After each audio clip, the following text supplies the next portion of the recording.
Seja bem-vindo ao podcast Pão e Vinho. Aqui a sua vida será edificada. Para saber mais sobre a nossa família, acesse nossas redes sociais, @Pão e Vinho Ministério. Fique agora com a palavra e até a próxima. Eu fico feliz em te ver aqui e ver que você num domingo à noite, num domingo desse, tão gostoso para a gente ficar em casa, tão gostoso para você, sei lá, ligar qualquer coisa na televisão sem pensar em nada e deixar qualquer informação entrar na sua vida. Você decidiu estar aqui nessa loucura que nós fazemos aqui no domingo, que é, estamos aqui, um monte de gente reunida em nome de Jesus, adorando o nome dEle e celebrando quem Ele é, celebrando o que Ele fez, celebrando a vida dEle que está dentro de nós, e a gente resolve fazer isso junto num domingo à noite. Não é doideira isso? Eu acho que as pessoas passam aí na frente e falam, esse povo é doido, o povo não existe não, o que será que tem aí dentro? Que esse povo não cansa não, de reunir para falar do nome de uma pessoa.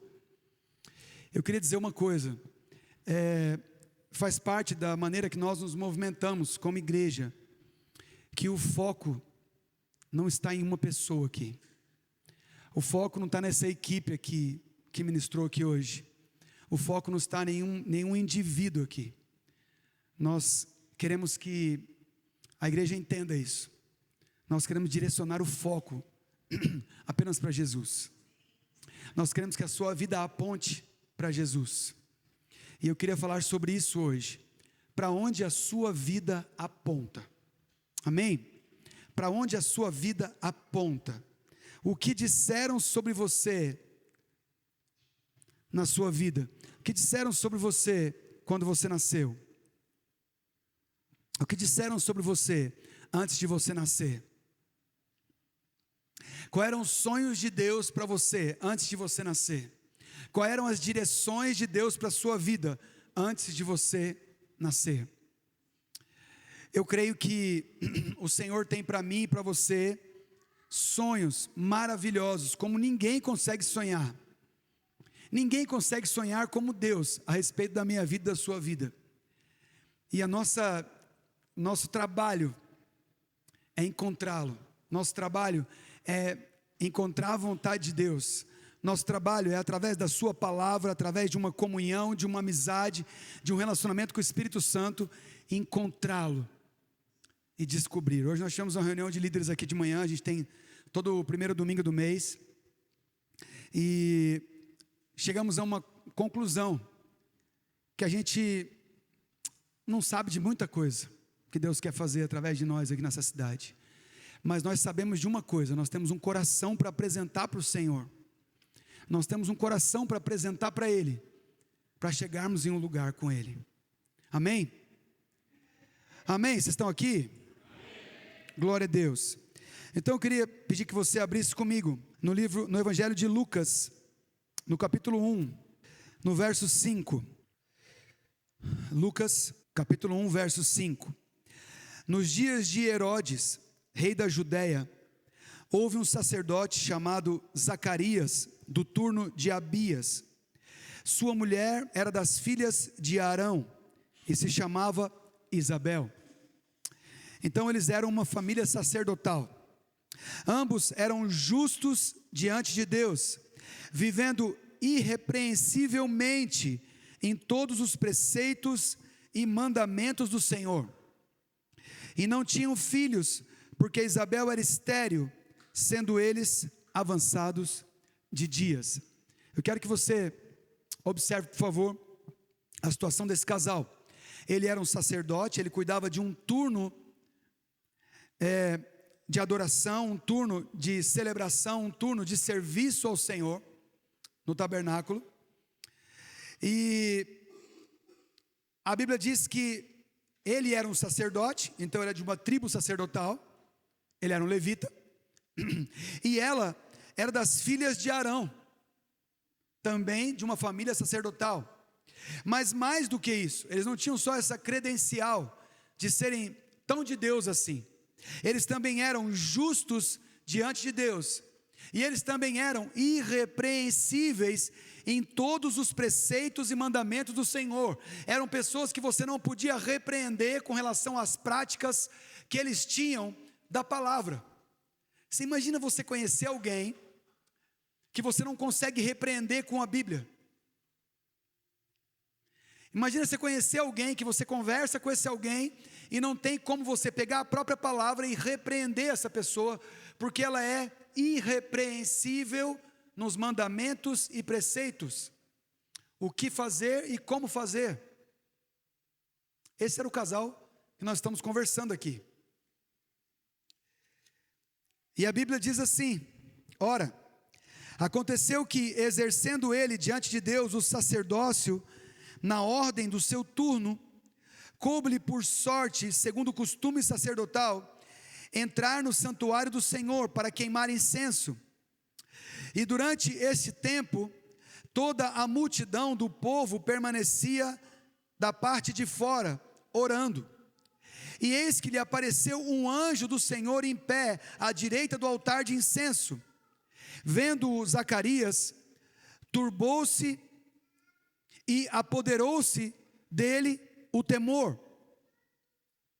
Disse-lhe, porém, o anjo: Zacarias, não temas, porque a tua oração foi ouvida, e Isabel, tua mulher, te dará luz a um filho, a quem darás o nome de João. Preste muita atenção. Em ti haverá prazer e alegria, e muitos se regozijarão com o seu nascimento, pois ele será grande diante do Senhor. Não beberá vinho nem bebida forte, será cheio do Espírito Santo, já no ventre materno. Converterá muitos dos filhos de Israel ao Senhor seu Deus. E converterá muitos dos filhos de Israel ao Senhor seu Deus, e irá diante do Senhor no espírito e no poder de Elias. Meu Deus, essa criança que vai nascer, filho de uma família sacerdotal irrepreensível, santa, ele já vai ser ungido com a unção do Espírito no ventre de Isabel, e ele vai nascer com um propósito determinado pelo Senhor. Será um nazireu de Deus, será um homem que ganhará muitos dos judeus, ou seja, ele vem para quebrar uma religião. Olha isso, ele vai vir para quebrar uma religião, ele vem para confrontar uma religião, ele vem para conversar com homens, os filhos de Israel, homens que têm a religião arraigada dentro de si, no seu coração, na sua mente, até no seu corpo. A religião é expressa nas suas vestimentas, no seu cabelo, na sua maneira de se portar, de falar, no seu coração, na sua devoção, e ele vem no espírito e no poder profético, e muitos se converterão ao Salvador.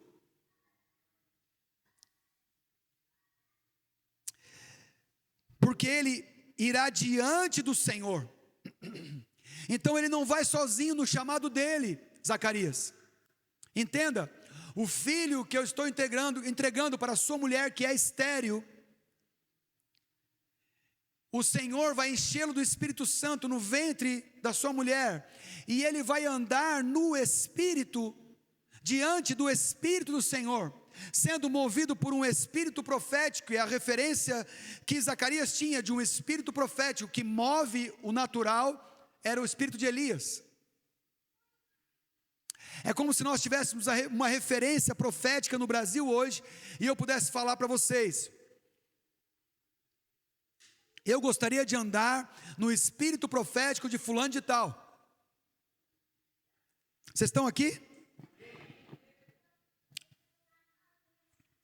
E porque ele irá diante do Senhor, no versículo 17, no espírito e poder de Elias, para converter o coração dos pais aos filhos, e converter os desobedientes à prudência dos justos, e habilitar para o Senhor um povo preparado. Então o Senhor tem para ele um chamado, que é converter o coração dos pais aos filhos. Converter o coração dos pais aos filhos. converter o coração dos pais aos filhos. Ele vem profetizar uma nova geração. Ele vem converter desobedientes à prudência dos justos. Então ele está chamando a geração atual, onde Zacarias está vivendo, de desobedientes, e está dizendo que ele vem para pregar para uma geração desobediente e transformar essa geração em uma geração prudente, justa. E ele vem habilitar para o Senhor um povo preparado. Famílias convertidas em si, gerações convertidas em si, os pais se convertendo aos seus filhos, o seu coração, pais com seus corações voltados para os seus filhos. Não são os pais voltando para os seus filhos, não são seus pais abaixando e olhando, filho, falta tanto para você chegar aqui. Não, são os pais convertendo seus corações para os filhos, dizendo: o que eu plantei, meus filhos vão gerar. O meu coração está voltado naquilo que eu coloquei para os meus filhos. Aquilo que o Senhor me ensinou, eu entrego para os meus filhos. Eu quero fazer expandir aquilo que eu sou nos meus filhos. O amor que o Senhor me entregou, eu entrego para os meus filhos. A revelação que o Senhor me entregou, eu entrego para os meus filhos. Toda a vida que eu tenho com o Senhor, eu quero entregar para os meus filhos. E eu faço isso vivendo com o Senhor e vivendo com os meus filhos. Meu coração está convertido a eles. Eu faço agora para a minha geração para frente. É isso que esse cara vem fazer. Eu já vou explicar por que eu estou falando isso. Isso faz com que desobedientes, ou seja, filhos desarraigados, filhos que não ouvem seus pais, filhos que não são projeto dos seus pais em Deus, filhos que não caminham como flechas na mão do arqueiro, se tornem prudentes e justos, porque seus pais se converteram a eles. Os seus pais converteram seu coração a eles, disseram: a minha posteridade em Deus está nos meus filhos, então eu os torno agora prudentes e justos. Isso faz com que Zacarias fosse gerar um menino, e esse menino viria para habilitar para o Senhor um povo preparado, pais que enviam seus filhos, filhos estes justos e prudentes, um povo preparado para aquilo que viria. Você está aqui? Para onde a tua vida aponta? O que disseram sobre você? O que declararam sobre você na sua infância? Quais foram os decretos de bênção e de maldição que você recebeu na sua infância? O que Deus diz hoje a seu respeito? Qual é a palavra de Deus sobre a sua vida? O que Deus coloca sobre você? Que tipo de peso de unção o Senhor coloca sobre você para você caminhar hoje? O que você carrega hoje está mais ligado às palavras de bênção ou de maldição que você recebeu? Quais foram os decretos que você recebeu? E quais foram os decretos que te trouxeram até aqui? Para onde sua vida aponta hoje? Então perguntou Zacarias ao anjo: como saberei isso? Porque sou velho e a minha mulher é avançada em dias.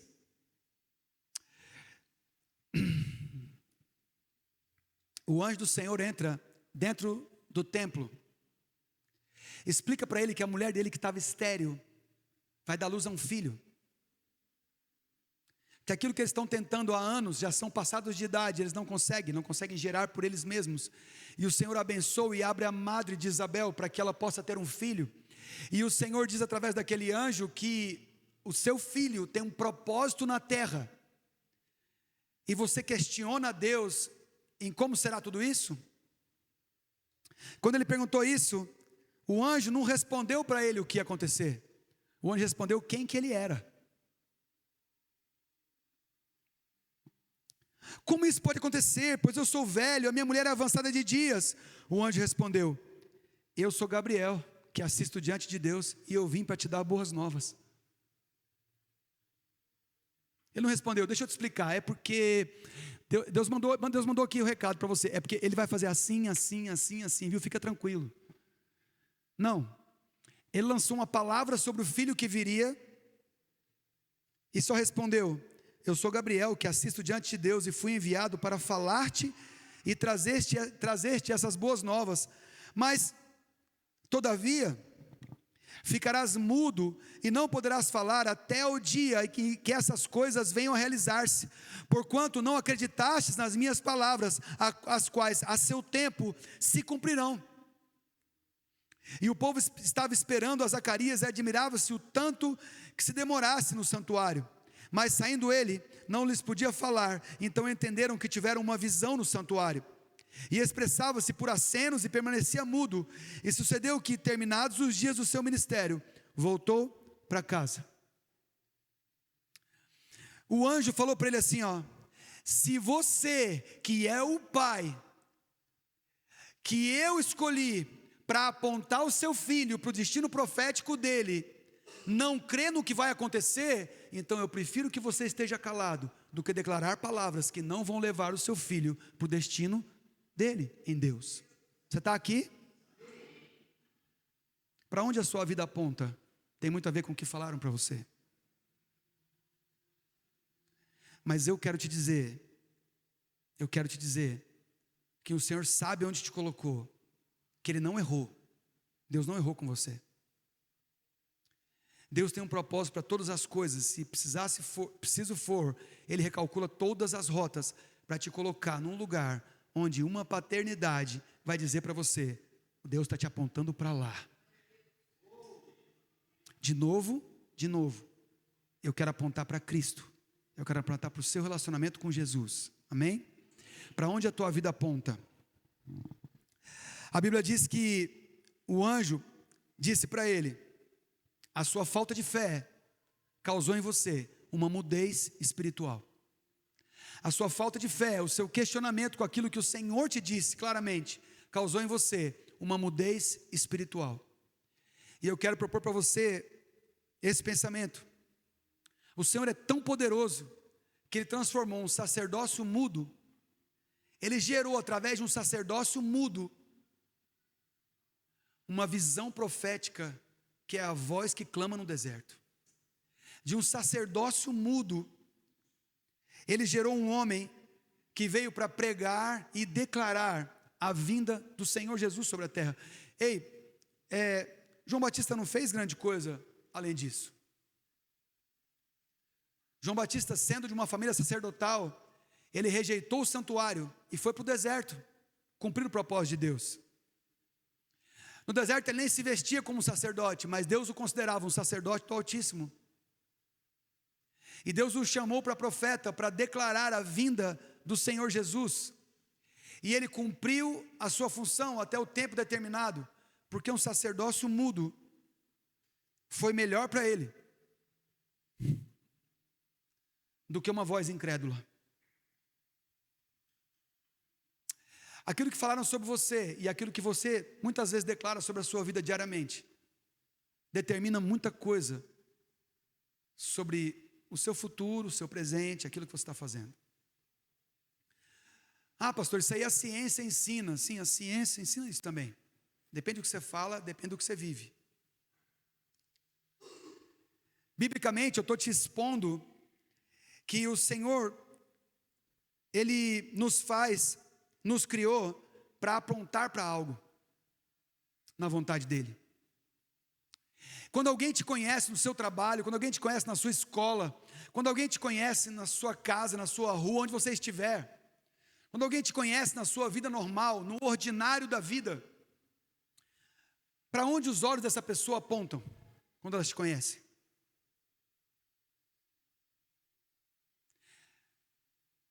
O que você carrega faz com que as pessoas tenham vontade de conhecer aquele que te enviou, aquele que te direcionou, aquele que tem falado com você?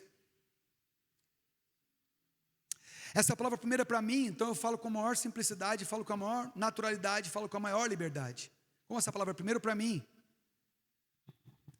eu te pergunto: Aquilo que o Senhor fez a respeito de João e o seu ministério dependia da geração de Zacarias e Isabel. O Senhor não deixou de usar a geração, o geracional de Zacarias e Isabel, porque Deus precisava de um sacerdote que fosse profeta, para indicar o Senhor Jesus, o Filho de Deus. Ele precisava da autoridade de um sacerdote que declarasse profeticamente a vinda do Senhor. Então ele escolheu aquela família. E o Senhor não mudou os planos dele por causa disso.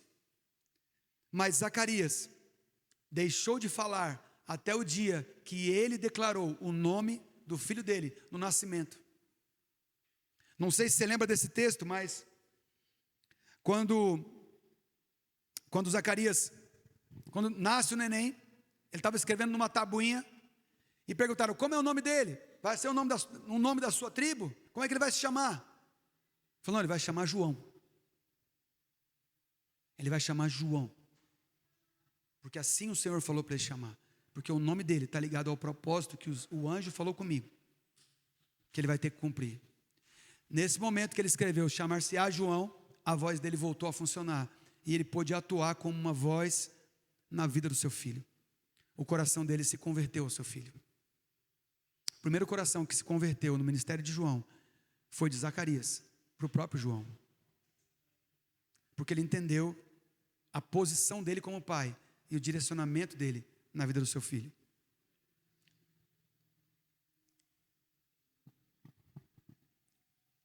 Amém? Glória a Deus. Depois, para você ver quando ele fala o nome do João para as pessoas, está lá em Lucas capítulo 1 ainda, no verso 57, depois você leia. Amém? Agora eu quero que você me acompanhe aqui e abra comigo em Atos capítulo 2. Atos capítulo 2.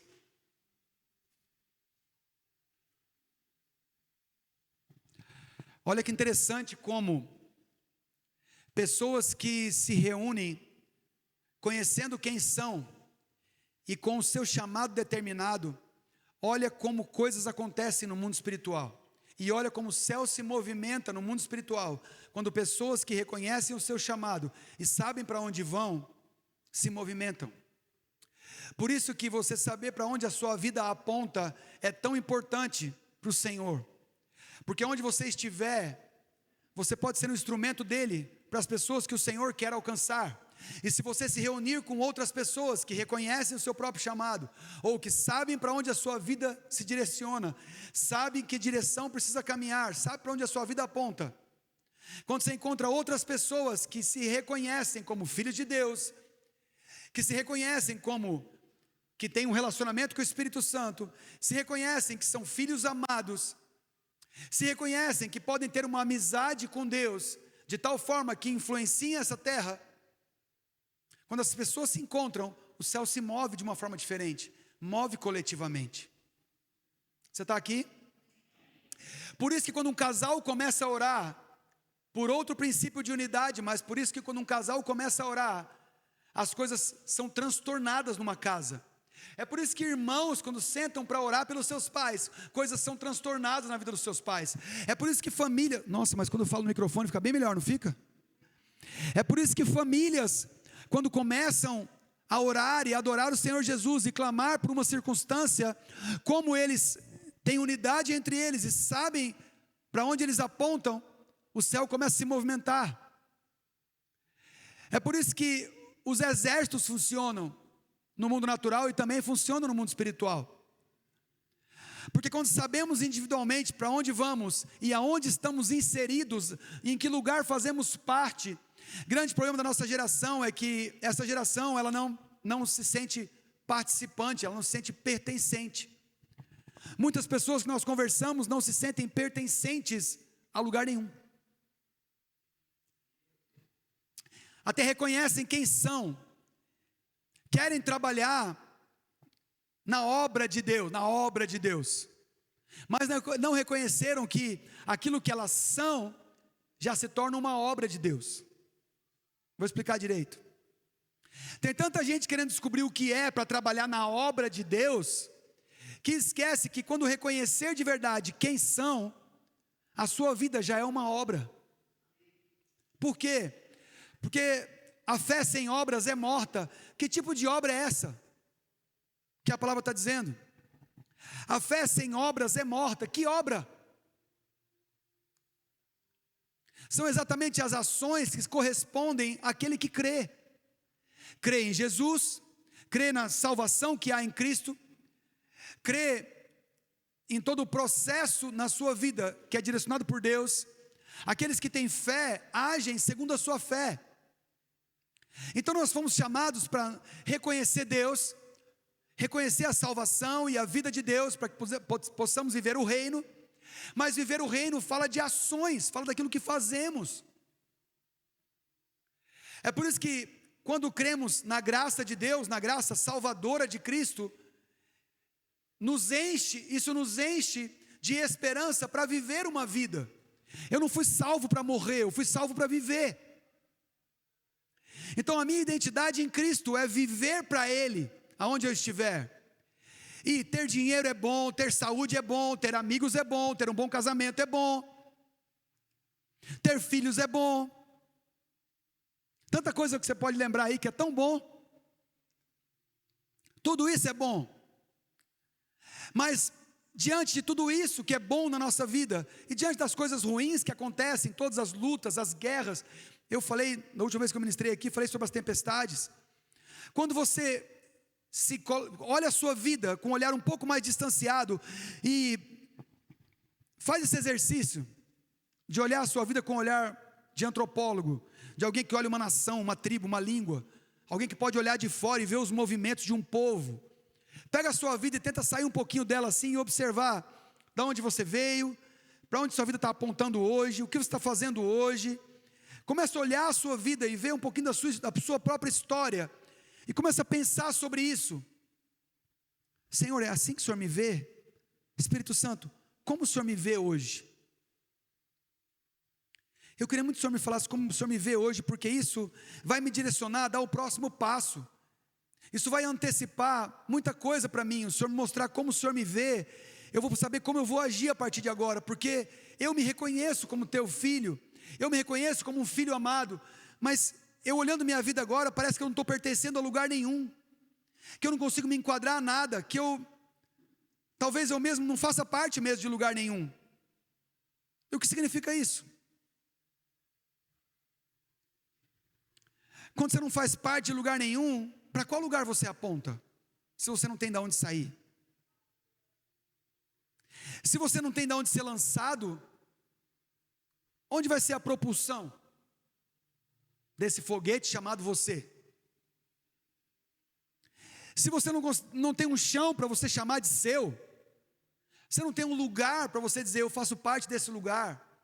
E aqui eu não estou falando só da igreja reunida nesse local aqui. Tem muita gente que não pertence a uma família, não pertence a um povo. E esse é um mal grave da nossa geração. E vou dizer mais, é só uma falta de entendimento, de posicionamento. E olha o que homens posicionados podem fazer.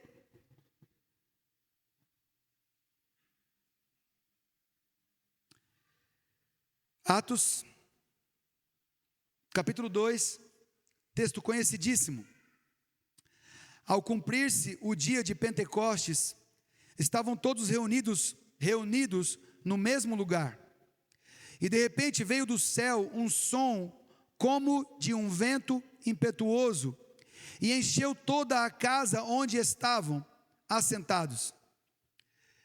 E apareceram distribuídas entre eles línguas repartidas como de fogo, e pousou uma sobre cada um deles. Todos ficaram cheios do Espírito Santo e passaram a falar em outras línguas, segundo o Espírito lhes concedia que falassem. Eu vou sair da polêmica das línguas estranhas, espirituais, das línguas idiomáticas. Eu vou sair dessa polêmica porque esse não é agora o foco dessa palavra. Mas o Senhor derramou o seu espírito sobre esses homens, que reunidos estavam com o mesmo propósito, sabendo para onde eles deveriam apontar. Discípulos do Senhor reunidos, um monte de gente, esperando aquilo que foi prometido, uma direção de Deus. Aguardem, vocês vão ser revestidos do poder, e vocês vão fazer muita coisa em meu nome, vocês vão caminhar em meu nome, vocês farão coisas maiores do que eu faço. Eles crendo com fé e sabendo para onde o Senhor ia os apontar, eles juntos estavam reunidos esperando cumprir-se o tempo, quando de repente veio do céu um som como de um vento impetuoso e encheu a casa. Eles foram cheios, línguas repartidas como que de fogo. Deus concedeu que eles falassem em outras línguas com um propósito. Ora, estavam habitando em Jerusalém, no versículo 5, judeus, homens piedosos, vindo de todas as nações debaixo do céu. É difícil a gente ficar tão concentrado no poder de Deus que caiu sobre esses homens, e depois no poder de Deus manifestado nas línguas estranhas, e depois no discurso de Pedro nesse texto, se você puder ler depois, Atos 2, que a gente esquece que Deus reuniu ali, naquele momento, homens habitando em Jerusalém, judeus, homens piedosos vindo de todas as nações debaixo do céu. Deus fez um outro milagre naquele dia. Ele conseguiu que naquele momento estivessem judeus que moravam em Jerusalém, homens que estavam baseados numa religião que esperavam um Messias, mas também homens piedosos vindos de todas as nações debaixo do céu. Está acabando mesmo. Deus colocou naquele momento judeus que têm a aliança, mas colocou naquele momento também homens de todas as nações debaixo do céu. Não sei se já tinha lido isso, mas todas as nações que há debaixo do céu estavam naquele dia sendo representadas para ouvirem o que eles ouviram. Quando, pois, se fez ouvir aquela voz, olha só, quando, pois, se fez ouvir aquela voz, não aquelas vozes, aquela voz, afluiu a multidão que se possuiu de perplexidade, porquanto cada um os ouvia falar em sua própria língua. Só que eles ouviram uma voz, não muitas vozes. Era Deus falando através daqueles homens de Jerusalém e homens piedosos, falando através dos discípulos para judeus de Jerusalém e para todos os homens piedosos que representavam nações embaixo da terra. Deus falou uma voz que chamou essas pessoas e afluiu grande multidão. Por favor, presta atenção aqui, presta atenção, que se fez ouvir aquela voz, afluiu grande multidão que se possuiu de perplexidade, quando cada um ouvia falar na sua própria língua. Estavam, pois, atônitos e se admiravam, dizendo: vede, não são porventura galileus todos esses que estão aí falando? E como os ouvimos falar, cada um em nossa língua materna, nossa própria língua materna? Somos pardos, medos, elamitas, naturais da Mesopotâmia, Judéia, Capadócia, Ponto e Ásia, Frígia, Panfilha, Egito, regiões da Líbia, imediações de Cirene, e romanos que aqui residem, tanto judeus como prosélitos, homens que não eram judeus, mas se converteram ao judaísmo, cretenses, arábios. Como os ouvimos falar em nossas próprias línguas as grandezas de Deus? Todos atônitos e perplexos, interpelavam uns com os outros: que quer isso dizer? Outros, porém, zombando diziam: estão embriagados. Então eu acredito que eles não apenas falavam em línguas idiomáticas de outros países, porque eles estavam como embriagados. Falavam meio virando de lado, passavam para o lado, faziam assim. A Bíblia diz que eles estavam como embriagados. O Espírito veio e tirou deles a compostura. Acredito que tinha gente caindo, tinha gente pulando, tinha gente de tudo quanto é jeito. Eles falavam as grandezas de Deus, porque estavam em unidade E o Senhor fez derramar um espírito sobre eles, o seu espírito, para que as grandezas de Deus atingissem todas as nações da terra. Homens que sabiam para onde a sua vida apontava, esperavam o derramar do Espírito para realizar tudo aquilo que o Senhor os chamou para realizar. Em suas casas, em suas famílias, nos seus relacionamentos, aonde eles fossem. Porque depois disso Pedro começa o seu discurso, revela e diz que aqueles homens não estão bêbados, eles estão cumprindo uma palavra que está em Joel, onde o Espírito será derramado sobre toda a carne. E começa a falar toda a loucura que é, e explicar para aquelas pessoas ali o que significa o Espírito ser derramado sobre toda a carne, que doideira que aconteceria, que seria aquilo mesmo. Fala sobre uma palavra de Deus poderosa, e naquele dia, homens, todos que estavam ali, ouvindo aquela palavra, homens, mulheres, foram batizados. 3.000 depois de uma palavra, depois de um propósito cumprido, baseado em uma unidade. Você está aqui? Partindo desse princípio, o que pode ser parado por Deus, baseado na unidade? O que pode ser parado por Deus, se nós estivermos em unidade? Somente aquilo que não aponta para Ele. O que não aponta para Ele, Ele para. Então muitas pessoas creem em Jesus, mas não têm a revelação de que a sua vida foi feita para apontar para Cristo aonde você for. Às vezes você ainda não teve essa revelação, que Jesus veio na sua vida para que você apontasse para Ele todas as coisas, porque todas as coisas já fazem isso, como diz a palavra, todas as coisas são por intermédio dEle, para Ele, foram feitas por Ele, tudo aponta para Ele, Ele é a centralidade do Evangelho. Ele é desde a fundação do mundo, nós cantamos aqui. O cordeiro que foi morto antes da fundação do mundo, o leão da tribo de Judá. Aquele que apareceu para Manoá. E ele perguntou, qual que é o teu nome? Ele está perguntando meu nome. Meu nome é maravilhoso.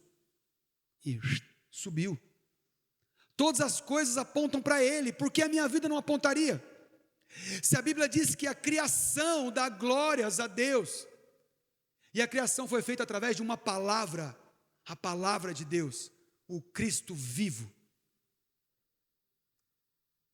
a voz de Deus, a palavra de Deus, o Cristo de Deus. Se a criação aponta para Ele, por que minha vida não apontaria?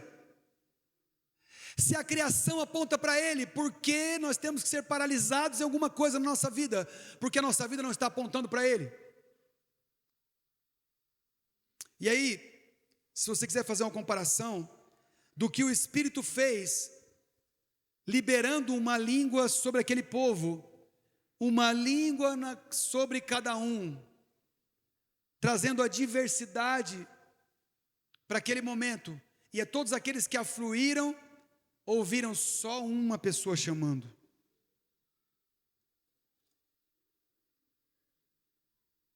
Quando, pois, se fez ouvir aquela voz, afluiu a multidão, que se possuiu de perplexidade, porque cada um se ouvia falar na sua própria língua, mas eles ouviram uma voz. O Espírito faz isso comigo e com você, e nós fomos chamados para expandir uma voz. Eu e você fomos chamados para isso, expandir uma voz, além de tantas outras coisas.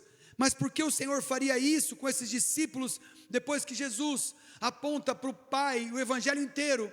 No final do Evangelho ele começa a apontar para o Espírito, e dizer que o Consolador viria e ensinaria todas as coisas que ele tinha dito.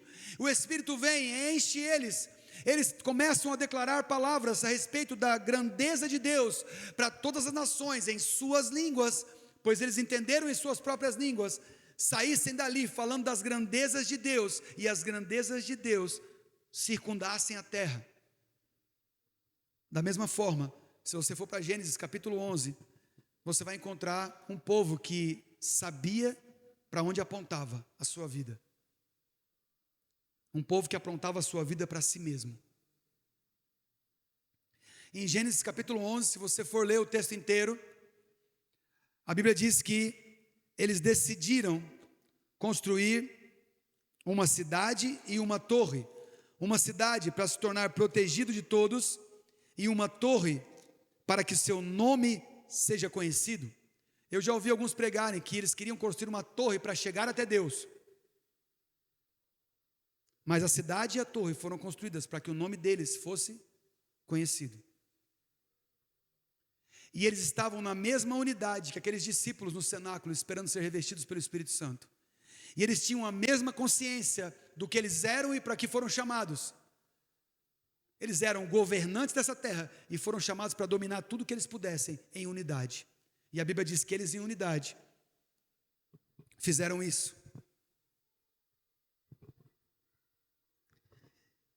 E em Gênesis capítulo 11, diz assim no verso 4, disseram: vinde, edifiquemos para nós uma cidade, uma torre, cujo topo chegue até os céus, e tornemos célebre o nosso nome, para que não sejamos espalhados por toda a terra. Você não acha muita coincidência Deus multiplicar línguas sobre a terra, segundo esse texto de Gênesis, exatamente com o coração contrário daqueles que estavam no cenáculo aguardando receber um revestimento do Espírito? Para que o nosso nome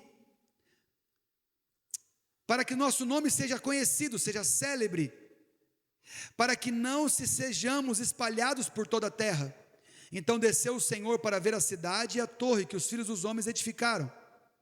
E o Senhor disse: eis que o povo é um, eles estão em unidade, e todos têm a mesma linguagem, falam a mesma coisa.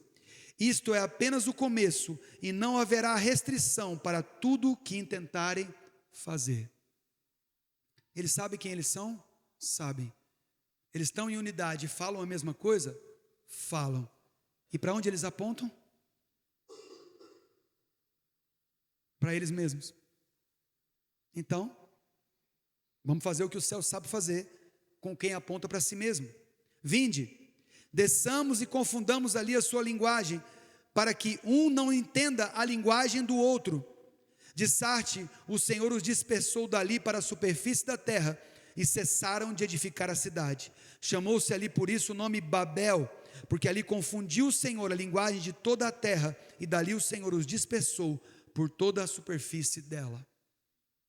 E o Senhor resolve cumprir uma palavra, trazendo todas as línguas que estavam debaixo do céu, para aquele dia, em Jerusalém, naquele mesmo momento, em que aqueles homens foram cheios do Espírito Santo, para começarem a falar em línguas, num tipo de línguas, como que de fogo, que atingiram a linguagem de toda a terra que estava ali, e o Senhor os espalhou de novo, conhecendo as grandezas de Deus. Os mesmos seres humanos, em unidade, que apontavam para si mesmos, foram colocados em um outro lugar, em um outro tempo, para apontarem para Ele, aonde fossem, porque eles ouviram em suas línguas as grandezas do Deus que estava fazendo aquilo que estava fazendo.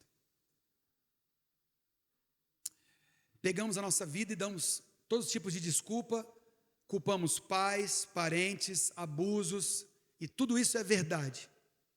Tudo isso é verdade.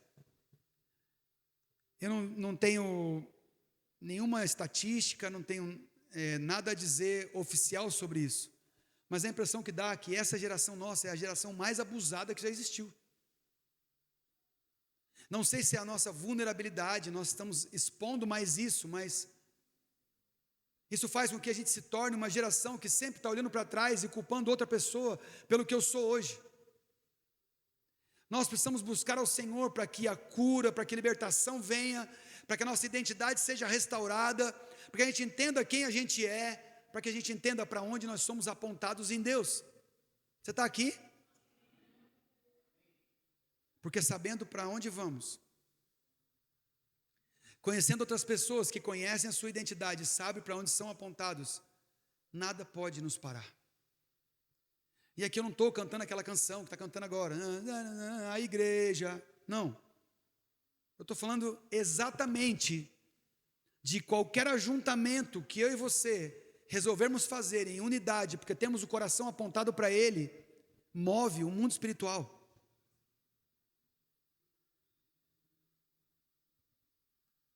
Qualquer ajuntamento de pessoas que amam o Senhor e têm sua vida apontada para Ele, movem o mundo espiritual. E para que eu quero fazer isso, pastor? Para que eu quero mover o mundo espiritual? Porque benditas serão todas as famílias da terra, é a bênção que Deus deu para um homem uma vez. E tudo isso que nós estamos passando está incluído nessa palavra que o Senhor entregou para Abraão. E nós fazemos parte de toda a família sobre essa terra. E ainda estamos vivendo nessa geração. E somos homens e mulheres que podemos ser apontados para um propósito de Deus. Podemos ser a luz na nossa casa, na nossa família, no nosso relacionamento. Nós podemos ser a luz aonde a gente for. Não porque somos tão especiaizinhos assim para esse mundo. Não. Porque entendemos quem somos em Deus. Queremos uma convivência com Jesus, o amado da nossa alma. Queremos uma amizade e uma relação de amor profundo com aquele que entregou sua vida por mim. Queremos uma relação de amados, filhos amados, que decidiram caminhar em direção ao apontamento dele. Para fazer o quê? Não importa. Grandes coisas, pequenas coisas. De que importa isso? O que é pequeno e grande para Deus? Uma mãe que foi deixada só com seus filhos, criar homens de Deus, mulheres de Deus nos seus filhos, criar homens e mulheres tementes a Deus, trabalhadores e honestos, você acha isso uma missão pequena? Sim ou não? Não, é uma missão muito grande. Ganhar uma nação através da pregação do Evangelho, uma nação inteira, é uma coisa grande ou pequena? É grande. Cuidar de um filho especial, que veio numa família, e você, em vez de rejeitá-lo desde o ventre materno, você declarar: esse é um filho de Deus, que o Senhor me entregou para cuidar dele até o seu último dia, ou o meu. Isso é uma missão grande ou pequena?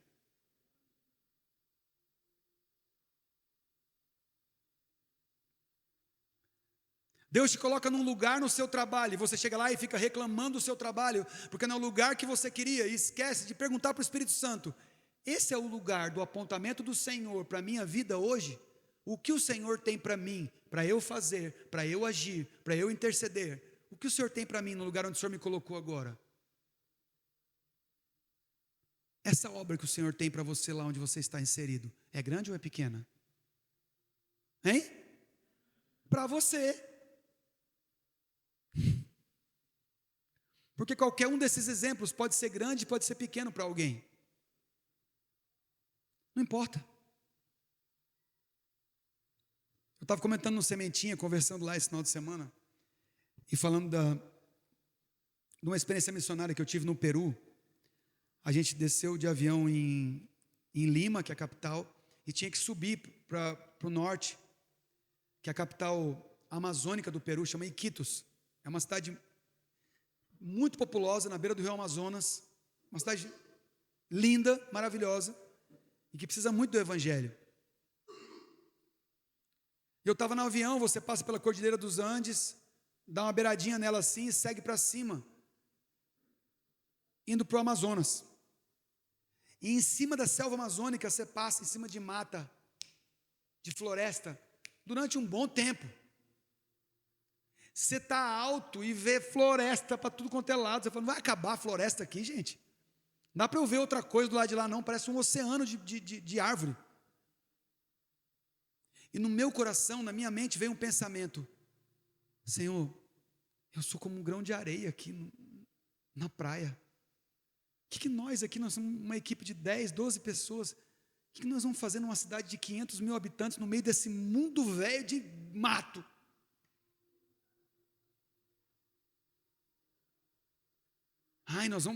O líder da missão, nós vamos sair de lá, vamos pegar um barco muito rápido, que demora 2 horas e meia para subir o rio Amazonas, Nós vamos começar a visitar as cidades ribeirinhas lá e conhecer os pastores que estão cuidando de algumas cidades, outros lugares que precisam do evangelho, não sei o quê. E é muita gente? Tem um lugar que os ribeirinhos eles são em 7. Tem outro lugar gigantesco, lá tem 30 pessoas. Eu fiquei pensando, falando com o Senhor, eu sou um grão de areia nessa praia. E ele falou, aham. E tem um bocado de grão de areia te esperando lá. Se eu sou um grão de areia, um ser humano, tem pelo menos um grão de areia me esperando lá.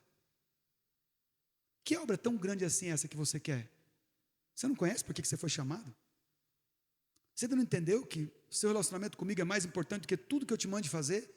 Porque se você tiver um relacionamento comigo, qualquer coisa que eu te mande fazer é muito grande.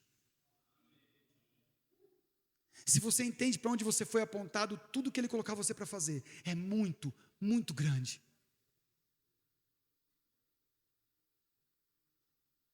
E eu fui lá para um bocado de grão de areia. E Deus fez tanta coisa através da vida da gente. E Deus ensinou tanta coisa para a gente através daqueles grãos de areia que estavam lá.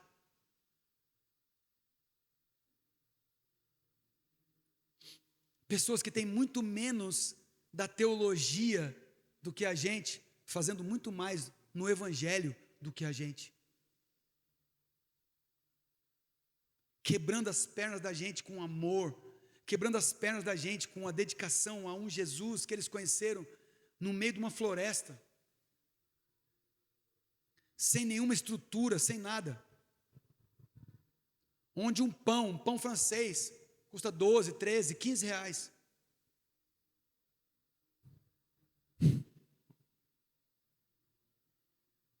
Os caras não conseguem comer as coisas industrializadas, porque para chegar lá custa muito caro. E o evangelho está vivo neles,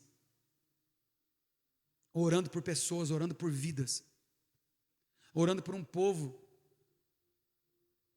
que é místico, que tem tantas místicas com relação à selva, com relação aos deuses daquele lugar.